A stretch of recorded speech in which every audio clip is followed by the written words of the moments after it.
Tapping కేసులో తవ్వే కొద్దీ కొత్త లింకులు దొరుకుతున్నాయి. పోలీసుల విచారణలో మరో సీనియర్ అధికారి గోనె సందీప్ పేరు బయటకు వచ్చినట్లు తెలుస్తోంది. సైబరాబాద్ ఎస్ఓటీలో ఓఎస్డీగా గోనె సందీప్ పనిచేస్తున్నారు. ప్రస్తుతం నాన్ క్యాడర్ ఎస్పీ హోదాలో ఉన్నారాయన.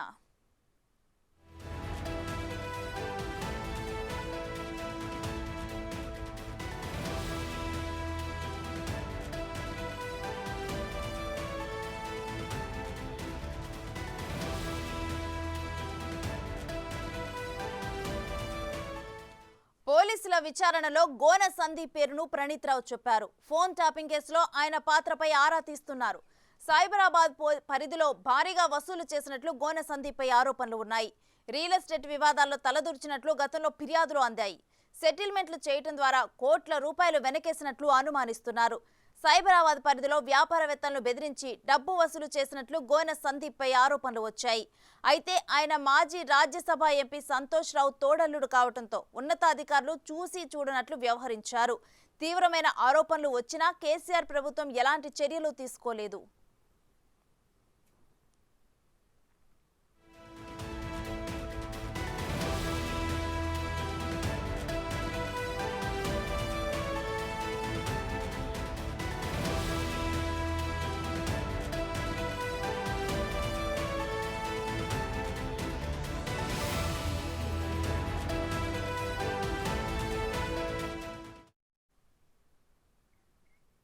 ఇక ఇదే అంశానికి సంబంధించి మరింత సమాచారం మా ఇన్పుట్ ఎడిటర్ పవన్ అందిస్తారు లైవ్ లో.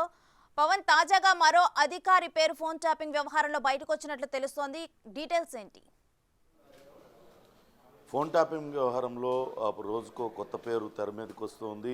అధికారులు ఈ రకంగా అధికార దుర్వినియోగానికి పాల్పడ్డారు. ఇప్పటికే పూర్తి స్థాయిలో ప్రణీత్ రావు తన విచారణలో వెల్లడించాడు. మరో ఇద్దరు అడిషనల్ ఎస్పీ అధికారులను కూడా ఇప్పటికే పోలీసులు అరెస్ట్ చేశారు. కొద్దిసేపటి క్రితమే కోర్టు వాళ్ళని అటు పోలీసుల కస్టడీకి ఇస్తూ 5 రోజుల పాటు కస్టడీకి ఇస్తూ ఉత్తర్వులు జారీ చేసింది. అయితే 2012 బ్యాచ్ అధికారి గోనె సందీప్ వ్యవహారశాలిపైన కూడా ప్రణీత్ రావు అటు పోలీసుల విచారణలో వెల్లడించినట్లుగా సమాచారం అందుతుంది. గోనె సందీప్ రావు కూడా కొంతమంది నంబర్లను ఇచ్చి వాటిని ఫోన్ ట్యాపింగ్ చేయించారు. తద్వారా ఆ వ్యాపారులను ఆయన బెదిరింపులకు గురి చేశారు. సైబరాబాద్లో వివిధ హోదాల్లో పనిచేశారు గోనె సందీప్. ఆ సమయంలో ఆయన భారీగా రియల్ ఎస్టేట్ వివాదాల్లో తలదూర్చినట్లుగా ఆరోపణలు ఉన్నాయి. స్వయంగా బీఆర్ఎస్ నేతలకు సంబంధించిన స్థలాన్ని ఒకరు ఆక్రమించినప్పుడు అటు బీఆర్ఎస్ నేతలకు కాకుండా అటు స్థలాన్ని ఆక్రమించిన వ్యక్తికి సపోర్ట్ చేసి అతని వద్ద నుంచి దాదాపుగా 2 కోట్లకు పైగా నగదు తీసుకున్నారు. విషయం నేరుగా అప్పట్లో ముఖ్యమంత్రిగా ఉన్న కేసీఆర్ వద్దకు చేరి కేసీఆర్ ఫోన్ చేసినా అందుబాటులోకి రాకుండా విషయం బయటికి పొక్కడంతో వెంటనే మరుసటి రోజు మొత్తం సర్దుబాటు చేశారు. ఒక రోజు మొత్తం అటు పోలీసు అధికారులకి సిబ్బందికి ఎవరికి అందుబాటులో లేకుండా పోయారు. కానీ ఆయన కేసీఆర్ కుటుంబానికి సంబంధించిన వ్యక్తి కావడంతో అతనిపైన ఎటువంటి చర్యలు తీసుకోలేదనే ఆరోపణలు ఉంటున్నాయి. ఇక సైబరాబాద్లో అటు ఎస్ఓటీలో చేస్తున్నప్పుడు కూడా అనేక వివాదాల్లో తలదూర్చినట్లుగా ఆయన పైన అనేక ఆరోపణలు ఉన్నాయి. ఇప్పుడు తాజాగా ట్యాపింగ్ వ్యవహారంలో ఇటీవల ఎన్నికల సమయంలో అనేక నంబర్లను ట్యాప్ చేయడం ద్వారా ఇక్కడ అటు నగదు లావాదేవీల హవాలా వ్యాపారులు కావచ్చు, ఇతరత్ర నగదు తరలింపు వాటిపైన దృష్టి పెట్టి పెద్ద ఎత్తున వాటినన్నింటినీ పట్టుకున్నారు. వాటినన్నింటినీ కూడా దారి మళ్లించిన ఆరోపణలు ఉన్నాయి. అంతేకాకుండా రియల్ ఎస్టేట్ వివాదాల్లో భారీ ఎత్తున అటు సెటిల్మెంట్లకు పాల్పడడం ద్వారా పెద్ద ఎత్తున ఆదాయానికి మించిన ఆస్తులు కూడబెట్టినట్లుగా కూడా ఆయన పైన ఆరోపణలు ఉన్నాయి. తాజాగా ఇప్పుడు మాత్రం పోలీసులు అటు హైదరాబాద్లో టాస్క్ ఫోర్స్లో ఏ రకంగానైతే వసూళ్లకు పాల్పడ్డారో వ్యాపారస్తులు బెదిరించి అటు పార్టీకి సంబంధించిన ఎలక్ట్రాల్ బాండ్స్ కొనిపించడం కావచ్చు, వేరే రకాల వసూళ్లకు ఏ రకంగానైతే పాల్పడ్డారో సేమ్ అలానే ఇక్కడ సైబరాబాద్ పరిధిలో అనేక మంది రియల్ ఎస్టేట్ వ్యాపారులను బడబడ బిల్డర్లను ఇతర వర్గాల వారిని అందరినీ కూడా బెదిరించారు. కొంతమంది సినీ ప్రముఖులపైన కూడా వీళ్ళు నిఘా పెట్టి వాళ్ళ కదలికలు తెలుసుకొని వాళ్ళను కూడా భయభ్రాంతులకు గురి చేశారన్న ఆరోపణలు అయితే ఉంటున్నాయి. దానికి సంబంధించి ప్రణీత్ రావు కొన్ని విషయాలను వెల్లడించినట్లుగా సమాచారం. ఇప్పటికే గోనె సందీప్ను కూడా పోలీసులు విచారించడానికి రంగం సిద్ధం చేస్తున్నారు. ఒక పక్క రాధాకిషన్ రావును ప్రస్తుతం విచారిస్తున్నారు. రాధాకిషన్ రావుతో పాటు మరికొంతమంది పోలీసుల్ని విచారిస్తున్నారు. వారిలో గోనె సందీప్ను కూడా పిలిపించి విచారిస్తున్నట్లుగా సమాచారం అందుతుంది. చూడాలి ఈ కేసు ఎటువంటి మలుపులు తిరుగుతుంది. ఫోన్ ట్యాపింగ్ వ్యవహారంగా మొదలైంది, కానీ అక్రమ వసూళ్ల వరకు కూడా వచ్చింది. అటు ఎక్స్ట్రీమిస్టులను, సంఘ విద్రోహ శక్తులపైన నిఘా పెట్టాల్సిన వ్యవస్థను మొత్తాన్ని దారి మళ్లించారు. తద్వారా వ్యక్తిగతంగా పెద్ద ఎత్తున లబ్ధి పొందడానికి వీళ్ళందరూ కూడా అక్రమ మార్గాలను పట్టారనేది ప్రస్తుతం విచారణలో వెల్లడవుతుంది. దానికి సంబంధించిన విచారణ ప్రస్తుతం పోలీసులు అయితే చేస్తున్న పరిస్థితి.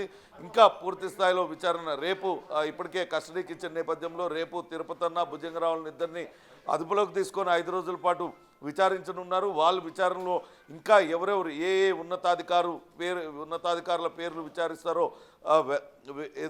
వేచి చూడాలి. అలానే ఈరోజు రాధాకిషన్ రావు చాలా కీలకమైన వ్యక్తిగా మొదటి నుంచి కూడా అనేక ఆరోపణలు ఎదుర్కొంటున్నారు. ఆయన రిటైర్ అయినప్పటికీ కూడా ఆయన ఓఎస్డీగా కొనసాగిస్తూ వచ్చారు.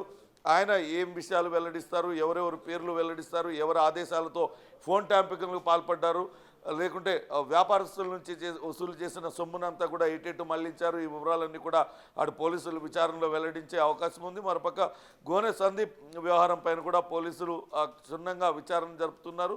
ఆయన పాత్ర పైన కూడా పూర్తి ఆధారాలను సేకరించేందుకు ప్రయత్నాలు కొనసాగుతున్నాయి. రేణు, పవన్, ముఖ్యంగా గోనె సందీప్ విషయంలో కోట్లు వెనకేసుకున్నారు అనే ఆరోపణలు అయితే వెల్లువెత్తుతున్నాయి. ఇటువంటి సమయంలో ఎటువంటి చర్యలు ఉండే అవకాశం ఉంది? ఖచ్చితంగా ఫోన్ ట్యాపింగ్ వ్యవహారంలో వాళ్ళందరూ కూడా అధికార దుర్వినియోగానికి పాల్పడ్డారు.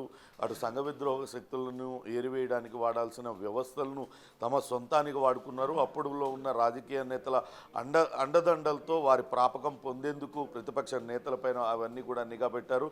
వీళ్ళు మరికొంతమంది పోలీసులు ఇంకాస్త ముందుకు వెళ్ళి అటు ప్రతిపక్ష నేతలపైన నిఘా పెట్టడమే కాకుండా ఇటు నగరంలో ఉన్న బడా వ్యాపారస్తులు కావచ్చు, ఇతరత్ర పారిశ్రామికవేత్తలు వాళ్ళందరూ వ్యక్తిగత వివరాలను కూడా సేకరించారు. వాళ్ళ ఫోన్లు ట్యాప్ చేయడం ద్వారా వాళ్ళని భయభ్రాంతులకు గురి చేసి వాళ్ళ దగ్గర నుంచి కూడా భారీగా వసూలు చేశారనే ఆరోపణలు వినపడుతున్నాయి. ఈ నేపథ్యంలోనే ఇప్పుడు రాధాకిషన్ రావును కావచ్చు, అట్లనే సందీప్ రావును అసలు ఎవరెవరి ఫోన్ ట్యాపింగ్లు చేశారు, ఎవరి దగ్గర నుంచి ఎంత వసూలు చేశారు, ఆ వసూలు చేసిన సొమ్మునంతా కూడా ఎవరికి ఇచ్చారు, ఈ వివరాలన్నింటినీ కూడా రాబట్టే అవకాశం ఉంది. అట్లనే అటు రియల్ వివాదాలకు సంబంధించి మరోపక్క ఈ కేసు పైన ఇప్పటికే ఏసీబీ కూడా ప్రత్యేకంగా దృష్టి పెట్టింది.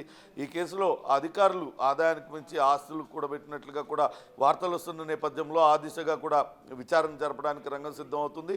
అసలు ఏమేం చేశారు వీళ్ళు, ఏ రకమైన అధికార దుర్వినియోగానికి పాల్పడ్డారు అనే దానిపైనే ప్రస్తుతం అయితే పోలీసుల విచారణ కొనసాగుతుంది. చూడాలి విచారణలో ఎటువంటి విషయాలు వీళ్ళు వెల్లడిస్తారు. రేపు కస్టడీకి రాబోయే భుజంగరావు, అటు తిరుపతన్న ఏం వివరాలను వెల్లడిస్తారు.